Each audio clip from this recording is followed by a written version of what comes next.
for having me here today. My name is Adam Fries. I'm the unit forester for CAL FIRE. And CAL FIRE is responsible for enforcing forest and fire laws in California. The forest practice rules are really comprehensive. I could probably spend 6 months up here talking about it, so I'll try to boil it down real quick to what's going to affect you guys. If you're going to be clearing land on what's considered timberland is when these rules come into effect. Timberland's independent of any kind of county zoning or anything like that. If there's commercial tree species growing on the site, they don't have to, they can be dead or alive, big or small, that meets the definition of timberland, and all these rules come into effect. I have the handouts here and at the back table, and all those commercial species are listed out, and there's contact numbers for you guys to call if you have any questions. But if you guys are going to be clearing land and it's considered timberland is when all these rules come into effect. Timber operations, for it to be considered timber operations, you kind of have, it's a two-prong test. If the trees that you're cutting down are going to be bartered, sold, exchanged, or traded, there's permits that are required. The second thing is if you're converting timberland to a use other than growing trees, it's considered timber operations, and it doesn't matter what happens to the wood. Even if you're milling them into boards and using them to build a fence or piling up and burning them, just the act of converting timberland to a use other than growing trees kicks in all these rules. So it'll be real important that keep that in mind. So go ahead. Is that timberland is a zone forest?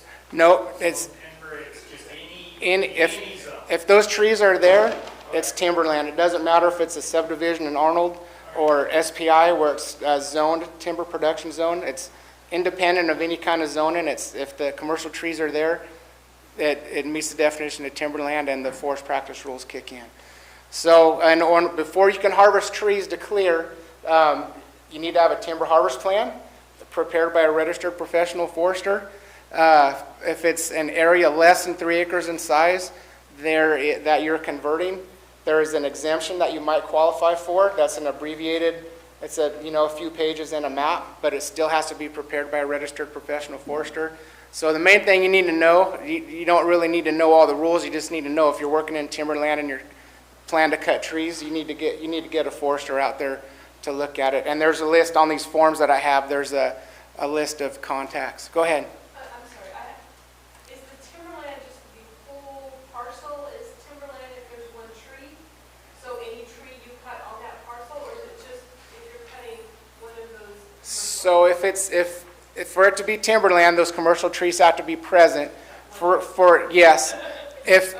For it to be timber operations, which kicks the rules in as well, you have to be cutting or removing those trees. So if you don't have to cut a tree, you're not doing timber operations. But if you do, even if it's a small tree and it's a commercial tree species, it's timber operations. I guess my question is, what if you're only cutting non-commercial species? No. So if you're down in like Valley Springs and it's blue oaks, they're not a commercial. So the commercial tree species, there's a list of them on this handout. And always, if you have a question, our contact number's here, and we can come out and take a look. I guess my question is, you have a commercial tree and a non-commercial tree. You cut down the non-commercial tree, and is that No, timber? it has to be a commercial tree species that you're cutting down. And it's commercial tree species. It's not commercial tree size. So some people say if it's less than 12, or you'll hear if it's less than 6. None of that matters. If it's a commercial tree species is when it kicks in. Yeah. So the other part is timber operations can only be done by a licensed timber operator, and so can't be a contractor, can't be a tree service. So the timber operations, the clearing of those trees, can only be done by a licensed timber operator with a plan. So the main thing is just keep that in mind. Like I said, this handout has lots of contact information and stuff. That should help you guys out. And then the last one of those that will affect you guys is that if you are converting timberland to use other than growing trees, besides the timber harvest plan, there's also a conversion permit that specifically the timberland owner is responsible to get. By the law specifies it's the timberland owner that's responsible for that. So force practice rules are, they're a big deal for us. They're misdemeanors, and we enforce them criminally and civilly, so it's real important to abide by them. And the reason they're important is that they're affecting those resources that impact everybody. So if someone just pushes a bunch of pine trees over, it can create a fire hazard, a pest hazard that impacts not just the property owner, but everybody around them. From the fire prevention side of things, issues that we've run into are from campfires. And then a big one is with stationary equipment. So either generators starting fires or grinding and welding are big ones. So just keep in mind that the Public Resource Code requires 10 feet of clearance if you have generators or you're doing any grinding or welding, 10 feet of clearance and a shovel and a water source. And debris burning is the other one. So right now we're in the time of year where CAL FIRE doesn't require burn permits right now. Typically it's May 1st. So right now while we're in open burning, there's no requirements on pile sizes. You just have to maintain control of the fire. Conditions are really dry this year, and we've been having a lot of escapes. So we might end up going to permits sooner. We're just kind of monitoring conditions for now. But that's something that we're really concerned with, so keep that in mind. And then typically after, once we start getting dry, they'll suspend burning. But from that period, typically from May 1st until there's a proclamation issued that basically we're out of fire season, burn permits are required. And that's about it. That's all I have. Thank you guys for your time. Adam, can you take a few questions if people have any? Any questions for me? If the audience doesn't have any, I have one. I know that you mentioned that failure to comply with the forest practices regulations can result in penalties and even criminal penalties. Yes.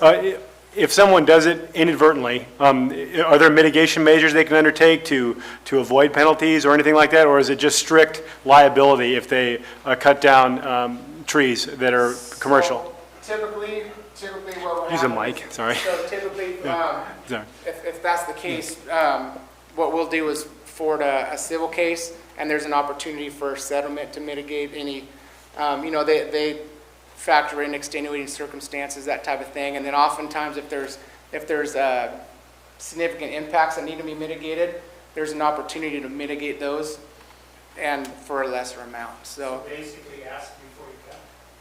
it makes things way simpler if folks follow the rules up front. And again, if it's a small area, the less than 3 acre conversion exemption, if that applies, is a pretty abbreviated process, and it's pretty simple to comply with.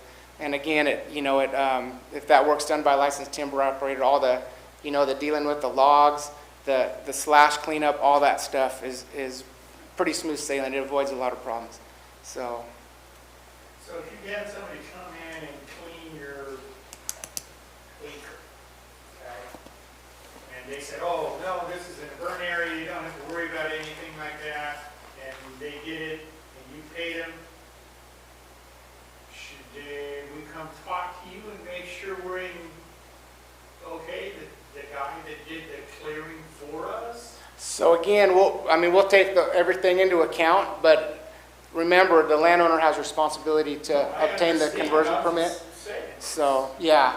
But the point about somebody's, oh, no, you don't need that. Yeah, and if there's folks out there steering people down the wrong path and doing, saying you don't need anything, You want their business card? yeah, I'd like to know about it so we can deal with it. Yeah, absolutely. All right. Anything else for me? Thank you, guys.